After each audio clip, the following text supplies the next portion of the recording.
সবাইকে স্বাগত জানিয়ে শুরু করছি আজকের পাঠ। স্বামী বিবেকানন্দ। ভারতবর্ষ যুগে যুগে বহবহ মহাপুরুষাঃ জাতাঃ, তেষু মহামানবেষু স্বামী বিবেকানন্দঃ অন্যতমঃ। 1863 খ্রিস্ট শতকে জানুয়ারি মাসस्य দ্বাদশ দিবসে কলিকাতাयां শিমুলিয়া পল্ল্যাং दत्तपरिवारे स्वामी विवेकानन्दः अजायत।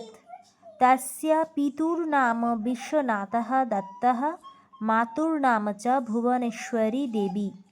नरेन्द्रनाथः दत्तः तस्य बाल्यनाम। बाल्यादेव सः प्रतिभाधरः धर्मपरायणः च आसीत्। कलिकाता विश्वविद्यालयस्य स्नातकपरीक्षायामुत्तीर्णः भूत्वा दक्षिणेश्वरे श्रीरामकृष्णनिकषं गत्वा तस्य शिष्यश्च अभवत्। सन्न्यासजीवने तस्य नाम स्वामी विवेकानन्दः भवति स्म। अमेरिकायां शिकागोनगरे विश्वधर्ममहासभायां हिन्दुधर्मस्य श्रेष्ठत्वप्रतिपादनं तस्य महती कीर्तिः। भगिनी निवेदिता तस्य शिष्या भवति स्म। बेलूरुमठनां मन्दिरं रामकृष्णमिशनं च तेन प्रतिष्ठितम्। जीवसेवा हि भगवत्सेवा, यत्र जीवस्तत्र शिवः इति तस्य वाणीद्वयम्। अयं महामानवः 1902 খ্রিস্টাব্দে জুলাই মাসस्य দ্বিতীয়দিবসে ইহলোকং ত্যক্ত্বা পরলোকম গচ্ছত। এবার এতটা পড়া কমপ্লিট হয়ে গেল আমাদের। এখন বাংলাটা আমরা লাইন বাই লাইন মানে সব শুনে নেব আর প্রত্যেকটা শব্দের মানেগুলোও জেনে নেব। স্বামী বিবেকানন্দ। ভারতবর্ষে যুগে যুগে বহবহ মানে বহু মহাপুরুষাঃ মানে মহাপুরুষ, অনেক মহাপুরুষ, জাতাঃ মানে জন্মেছিলেন। তাহলে গোটা লাইনটার মানে কি হলো না, ভারতবর্ষে যুগে যুগে বহু মহাপুরুষেরা জন্মেছিলেন। তেষু তাদের মধ্যে মহামানবেষু মহামানব স্বামী বিবেকানন্দঃ, তার মানে তাদের মধ্যে যত মহামানব ছিল তাদের মধ্যে স্বামী বিবেকানন্দ অন্যতম। তারপরে তিনি 1863 খ্রিস্ট শতকে জানুয়ারি মাসস্য মানে জানুয়ারি মাসের দ্বাদশ দিবসে মানে 12তম দিবসে 12 নম্বর দিন যেটা, অর্থাৎ 12ই জানুয়ারি। তোমরা সবাই জানো যে 12ই জানুয়ারি স্বামী বিবেকানন্দের জন্মদিন। তাই 12ই জানুয়ারি দিবসে কলিকাতায়াং মানে কলিকাতার শিমুলিয়া, কলিকাতাতে অবস্থিত শিমুলিয়া বলে যে পল্লয়াং মানে পল্লী বা গ্রাম, এখানে সেই হিসেবে বলা হচ্ছে, শিমুলিয়া নামক গ্রামে দত্ত পরিবারে স্বামী বিবেকানন্দ অজায়ত মানে জন্মেছিলেন। তস্য পিতুর নাম বিশ্বনাথঃ, তার পিতুর নাম মানে বাবার নাম বিশ্বনাথ দত্ত, মাতুর নাম চ এবং মায়ের নাম ভুবনেশ্বরী দেবী। নরেন্দ্রনাথ দত্ত তস্য তাহার বাল্যকালের নাম অর্থাৎ ছোটবেলার নাম। বাল্যাদেব সহ ধর্মপরায়ণः চ আसीत्।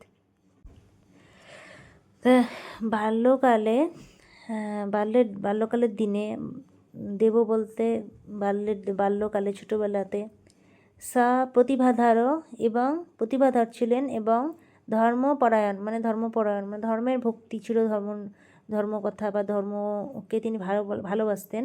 চ আसीत् ছিলেন। কলিকাতা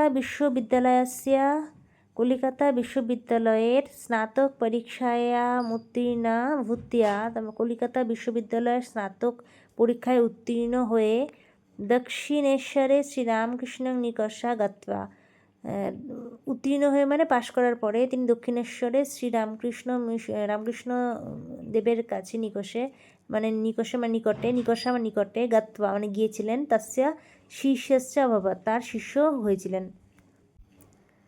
সন্ন্যাস জীবনে তস্য নাম স্বামী বিবেকানন্দঃ ভবতি স্ম, সন্ন্যাস জীবনে তার নাম স্বামী বিবেকানন্দ হয়েছিল, মানে যখন তিনি সন্ন্যাস গ্রহণ করেছিলেন তখন তার নাম স্বামী বিবেকানন্দ হয়েছিল। আমেরিকায়াং শিকাগো নগরে, আমেরিকাতে শিকাগো নগরে বিশ্বধর্ম মহাসভায়াং, বিশ্বধর্ম মহাসভার হিন্দু ধর্মস্য, হিন্দু ধর্মের শ্রেষ্ঠত্ব প্রতিপাদনাং তস্য মহতি কীর্তি।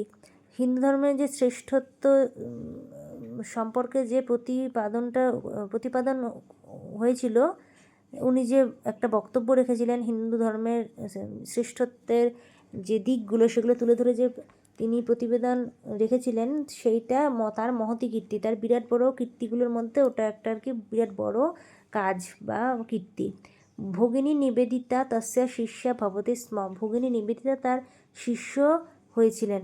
তো যেহেতু এখানে ভগিনী নিবেদিতা মানে বুঝতে পারছো, ভগিনী মানে বোন, নিবেদিতা হচ্ছে সেই বোনটির নাম, তাই যেহেতু এটি স্ত্রীলিঙ্গ তাই ওটা শিষ্যা হয়ে গেল, নয়তো শিষ্য বলতাম। যেমন স্বামী বিবেকানন্দ যখন শ্রীরামকৃষ্ণের শিষ্যত্ব গ্রহণ করেছিলেন, আগের লাইনে পড়লাম, তখন দেখো শিষ্যই লেখা আছে, শিষ্যা লেখা নেই, শিষ্যাশ্চ ছিল। তেমনই আকার ছিল না, কিন্তু এখানে ঠিক তেমনই শিষ্য হলেও এখানে যেহেতু উনি মহিলা তাই ওনাকে শিষ্যা বলে সম্বোধন করা হলো।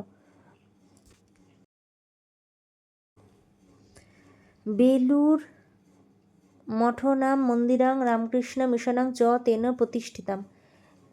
বেলুর মঠ মন্দির আর রামকৃষ্ণ মিশন চ আছে মানে এবং বলতে হবে, বেলুর মঠ মন্দির এবং রামকৃষ্ণ মিশন তেন প্রতিষ্ঠিতাম, তার দ্বারাই প্রতিষ্ঠিত করা হয়েছিল। তেন মানে তার দ্বারা প্রতিষ্ঠিত হয়েছিল।